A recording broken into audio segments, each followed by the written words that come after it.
abakinyi umunani nibo bariko baravuga ko bagiye kuba basohoka muri no mugwi wa Real Madrid. Nkuko tubikesha ikinyamakuru Diario Sport kitumenyesha yuko abakinyi bagera kuri 8 ari bagiye kuba basohoka muri no mugwi wa Real Madrid. Abana bose abandi n'uwitwa Eduardo Camavinga, David Alaba, Franco Mastantuono, Dani Carvajal, Dani Ceballos, Fran Garcia, Gonzalo Garcia ndetse na Raul Asensio nibo bakinyi bariko baravugwa ko bagiye kuba basohoka muri rinoci rya 2026.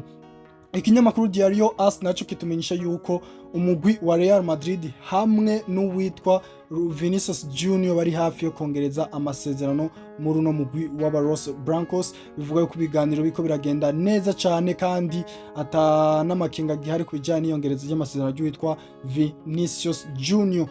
Ikinyamakuru Record Portugal naco kitumenyesha yuko uwitwa Jose Mourinho bishoboka cyane ko ashobora kubagaruka muri no mugwi wa Real Madrid nyuma yaho ikinyamakuru kizwi ku izina rya Marca kimenyesha yuko kiretse hamwe atoba ari ibintu bibaye kubw'ibitangaza kivuga yuko uwitwa Alvaro Arbeloa agiye kubasohoka muri no mugwi wa Real Madrid. Rero vyumvikana kwitwa Arbeloa ngo afise amahigwe make yo kuba abandanya amenyereza uno mugwi wa Real Madrid. Rero vyumvikana ko kino kinyamakuru koko Portugal cyari mu gihugu cya Portugal cyo kimenyesha yuko witwa Jose Mourinho ashobora kuza muri no mugwi wa Real Madrid akabugarukamo kandi ngo bifise amahigwe menshi. Nukurinda tukaraba iyo bigiye kuba biherera. Ariko kandi nubwo biruko ikinyamakuru kizwi ku izina rya Diario OK naco nyene kimesha yuko igice kinini c'abakinyi mu Real Madrid bashigikiye yuko uwitwa Alvaro Arbeloa aguma muri no mu Real Madrid akabandanya ari umumenyereza mu mwaka uza ngo hamwe equipe ya Real Madrid yo nyene ku ruhande rwayo yozana kino cyumve cyuko uwitwa Arbeloa yo haguma ko abakinyi kitobagwa nabi cyane. Rero nukurinda tukaraba ko uwitwa Arbeloa ashobora kuzobandanya ari mu Real Madrid, ariko vyumvikana uko Marca nayo bitangaza ngo afise amahirwe make yo kubandanya ari umumenyereza wuno mugwi wa Real Madrid. Ikinyamakuru Diario Sport kimenyesha yuko umugwi wa FC Barcelone ushobora kuzana uwitwa Muriq, Vedat Muriq ndetse n'uwitwa Alexander Sorloth. Iyi nkuru ije kubisoka nyuma yaho umugwi wa FC Barcelona waravuze ko ukenereye uwitwa Juliano Alvarez. Ariko kandi rero binavugwa ko uwitwa Juliano Alvarez ashobora kutava muri no mugwi wa Atletico Madrid nkuko bitangazwa na kino kinyamakuru kwizwi ku izina rya Mundo Deportivo. Kimwe mu binyamakuru bisanzwe bivugira umugwi wa FC Barcelona kimenyesha yuko umugwi Atletico Madrid watangaje ko uwitwa Juliano Alvarez atari uwo kugurisha.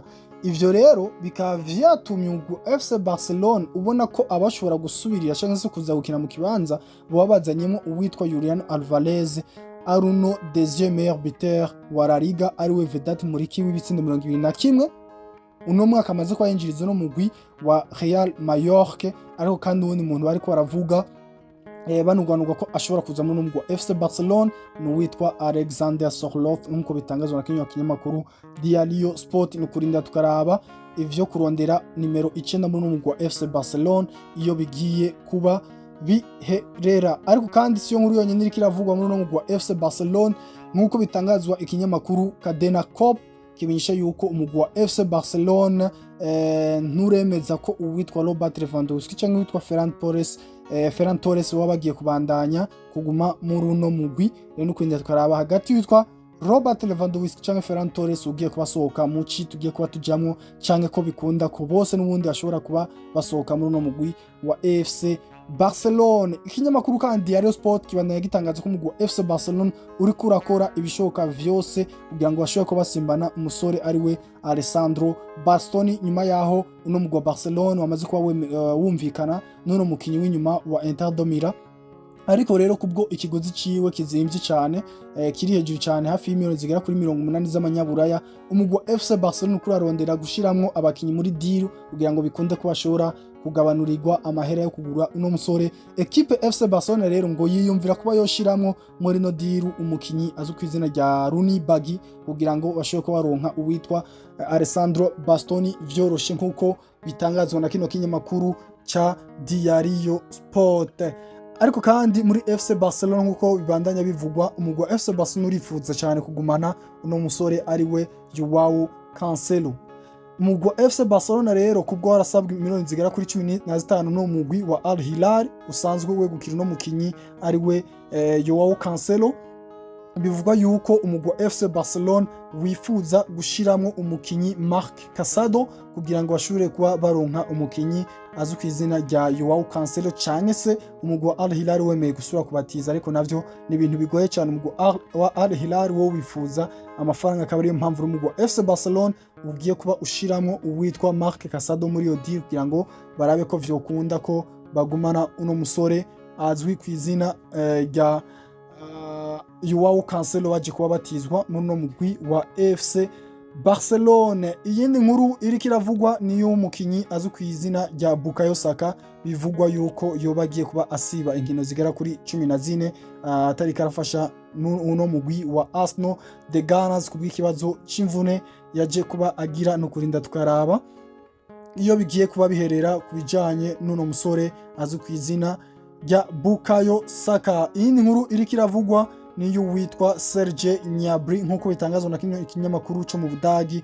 Sport Bild gitangaza yuko uwitwa Serge Gnabry agiye kumara hagati y'amezi 2 cyangwa 3 atari karaboneka. Bivuga ko no gukina igikombe cy'isi navyo nyene hari amakinga menshi uko n'umusore ashobora kutagaragara mu gikombe cy'isi, no kurinda tukaraba uko ivyiwe bizogenda biramera. Iyindi nkuru dusa nk'abarangiriza ko